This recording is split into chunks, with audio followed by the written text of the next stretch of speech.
This is the lecture for Chapter 11 on sculpture. In this chapter, we'll discuss the methods and the materials used for making sculpture. Sculpture is one of the oldest methods of art. We can't walk into a museum and touch a two-dimensional painting without getting into a considerable amount of trouble.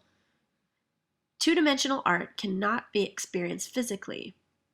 Sculpture can be viewed from all sides, most of the time, and we can relate to it in our own personal size and space. In this work by Richard Serra from 2005, 2-inch thick steel panels are twist and curve. These freestanding spirals are massive. You can see the person in the bottom of this screen right here, winding their way through a maze of several steel panels, and it's made of 8 separate pieces.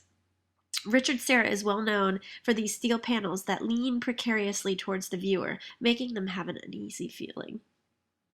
All types of sculpture are made from these two processes. There's the subtractive method and the additive method.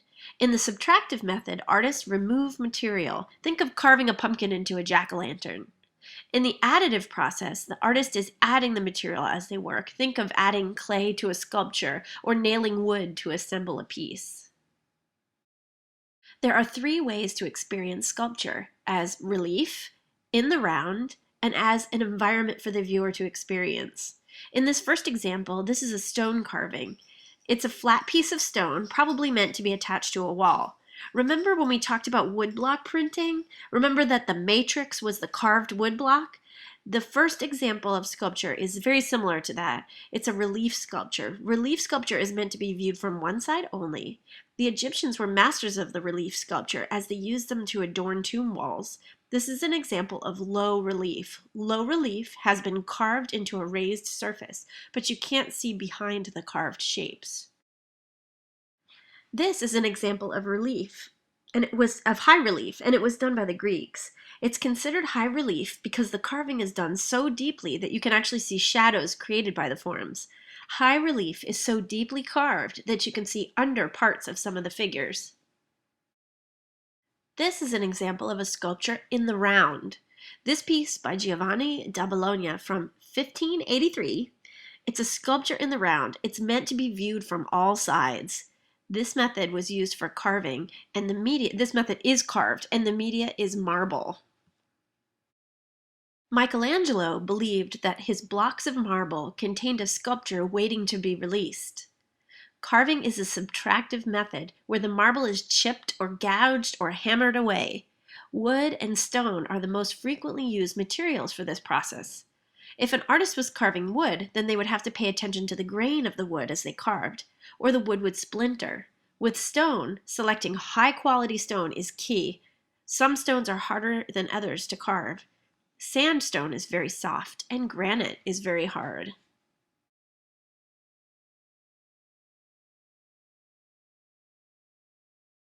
Sculpture of humans used to be stiff and emotionless. The Greeks infused naturalism into their sculptures. Things such as muscle tone, wavy natural hair, and flowing fabrics make these sculptures extremely lifelike. This artist also used what's called contrapposto. Contrapposto means counterbalance. This term is used when a sculpture has its weight shifted to one foot. This causes the hips and the shoulders to shift as the weight shifts.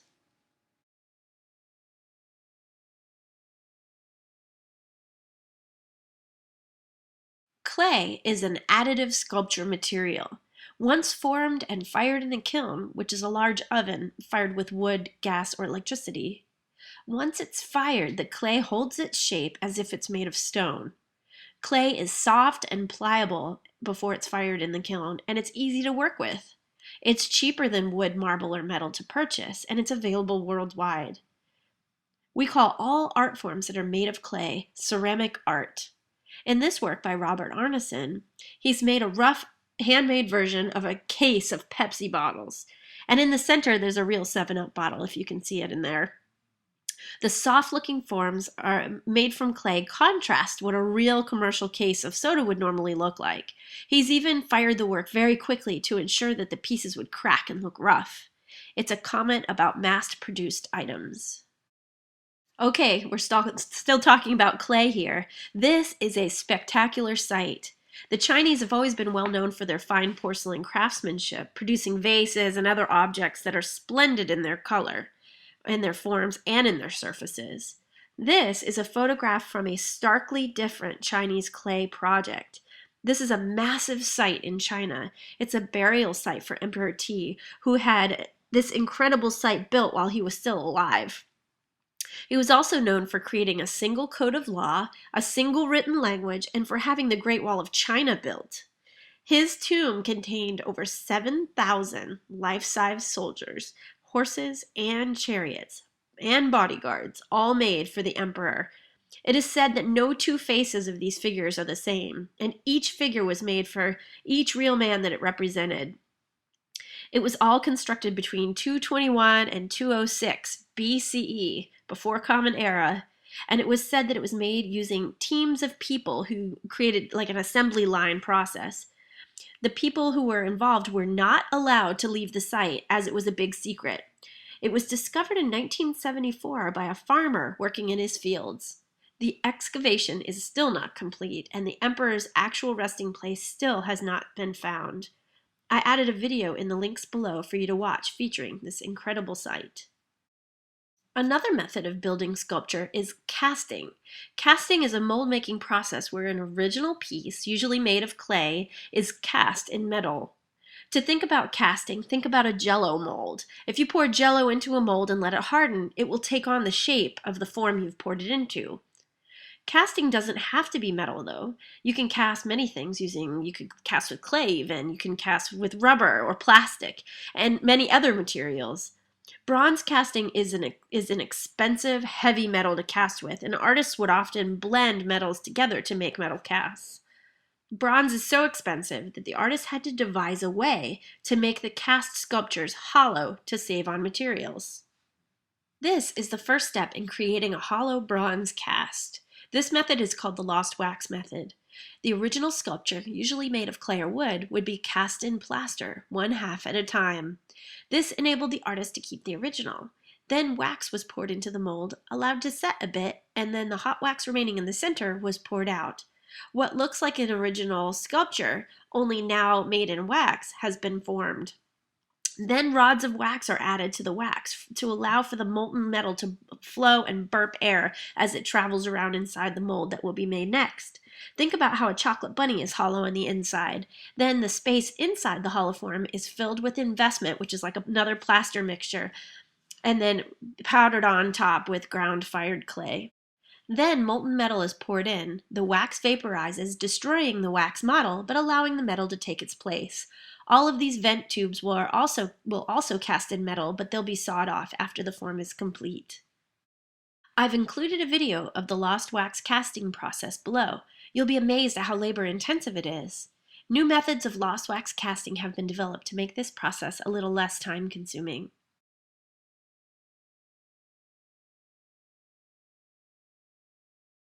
Assemblage. This piece is by Louise Nevelson, and it was made in 1958. It is an assemblage piece made up of hundreds of smaller found items. Louise Nevelson would use many found objects in her work, including old lamps, baseball bats, you name it. Assemblage is an additive process, but it's mostly a collection of objects that have been placed, nailed, or glued together. The multiples make a whole. This is a frontal piece meant to be displayed against a wall, and it's viewed from the front. Nevelson would paint her assemblage sculptures one color to unify them. Louise Nevelson is a real character, and I've added a link below for you to watch her working. She's probably in her 80s in the video, and she's smoking and has fantastic false eyelashes. Performance art. Performance art is a living sculpture. Many sculptures are activated by the human body. Many artists want for you to experience the sculpture, like Robert Smithson's Spiral Jetty. He wants for you to walk that one. Some artists wish to feature the live human activity that goes on in space. Performance artworks that were planned in advance but happened often outside museums were called happenings. Imagine a flash mob or dance group.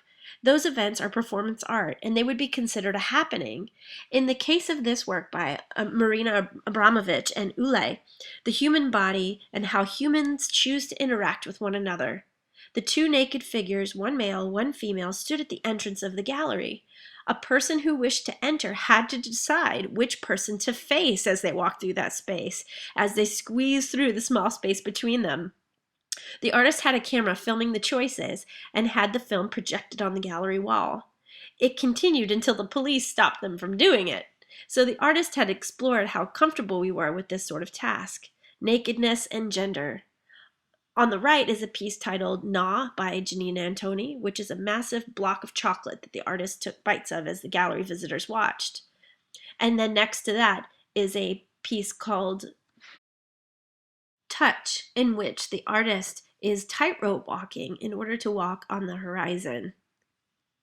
Often the only record of this happening or this performance art piece is the video made of the work as it was created.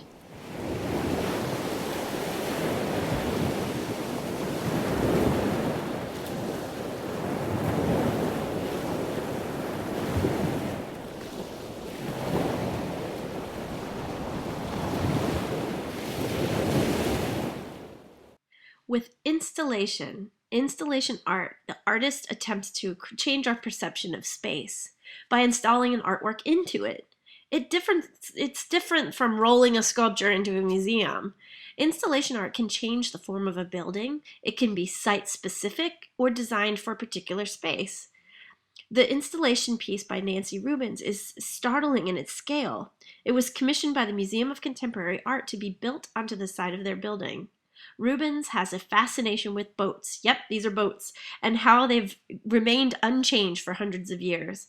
She has installed these boats near the water, but in an unusual configuration, inviting the viewer to contemplate the space in a different way. Kara Walker uses silhouettes as installation art. She uses black paper cutouts that she has made to create installation art. Her subject matter involves race, sexuality, and violence in the 19th century South before the Civil War. Her paper silhouettes are attached to the wall of the museum space, and the background images are projected onto the walls surrounding the images. The images are grisly scenes of slave life. I've included a link of Kara Walker talking about her artwork and the themes she uses.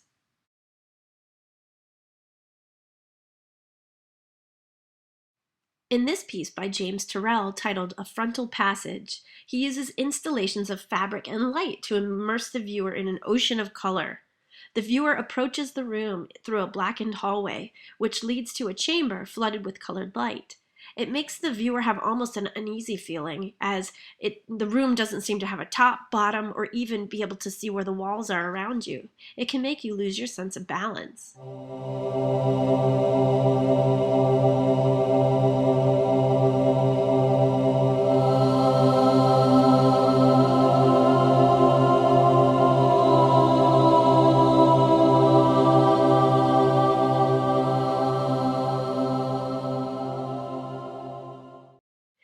Public art.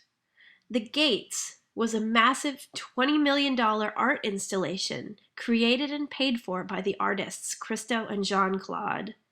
Well known for how they wrap buildings and even islands in fabric, this husband and wife team had crews install 7,503 metal arbors with fluttering orange fabric, covering 23 miles of Central Park landscape. This massive art installation was an idea developed in 1979, and it took years to have it approved and installed. This artwork was only up for 16 days. It was intended to honor how much the artists and their son loved the park, and to make people aware of the lovely winding paths and the park's beauty.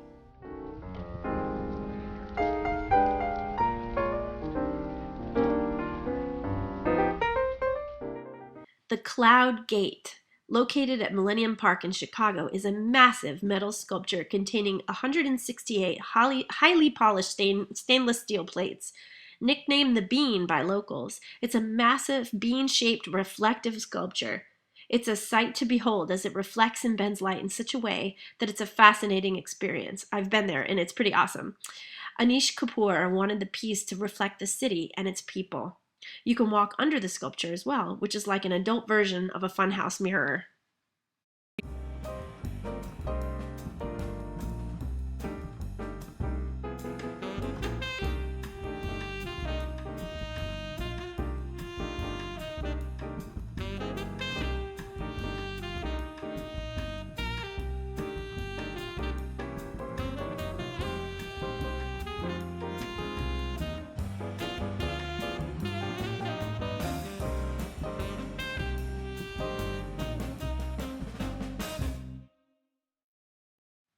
Earthworks. We've talked about Andy Goldsworthy too and how he moves objects outside in nature to create artwork.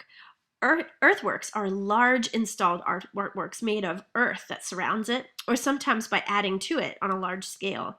It was an important art movement that began in the 1960s, where artists would change your perception of a place by manipulating it. This work is by Robert Smithson. It was built into the Great Salt Lake in Utah in 1970. Spiral Jetty is a landscape created by man. There are many spiritual and cosmic meanings linked to the spiral shape, and it was created at the monument marking the spot where the Golden Spike Monument is located, which is where the rails of the first two transcontinental railroads were joined together. It was created by bringing in truckloads and truckloads of earth and rock. Smithson knew that his work would eventually sink under the water, but in 2003, the spiral jetty emerged again when the water level dropped, revealing a now salt-covered spiral jetty. Why would an artist want to change a landscape? Well, Spiral Jetty was inspired by the Great Serpent Mound, which is this piece you're looking at now. It was created by the Hopewell culture circa 600 BCE. It's nearly a quarter of a mile long, and it's not a burial ground as one may think, but it appears that it was used for some ceremonial purpose. Notice its tail is also a spiral. Robert Smithson had the advantage of dump trucks and bulldozers to help him out, but this work was completely made by human power. What an undertaking! Monuments are also included under the umbrella of sculpture or architecture. Imagine being asked to create a monument which is dedicated to fallen soldiers. Maya Lin was a student at Yale University when her teacher encouraged her to submit her monument project to the call for entry for ideas for the Vietnam War Memorial in Washington, D.C. At 22 years old, Maya Lin's design was selected from 1,400 submissions for the memorial. A wall made from polished black granite and carved with the names of the fallen soldiers in the order in which they were killed was installed in 1982. Lin's design was initially protested by investors who wanted something a little more flashy, but now this has become an integral part of the Washington, D.C. experience, and it honors the soldiers with a tangible place for their families to visit and to see their loved one's name. With the materials seen in this chapter, the additive processes, subtractive processes, earthworks, and performance art, you can see how many possibilities there are with sculpture and how it is constantly changing in its methods and materials.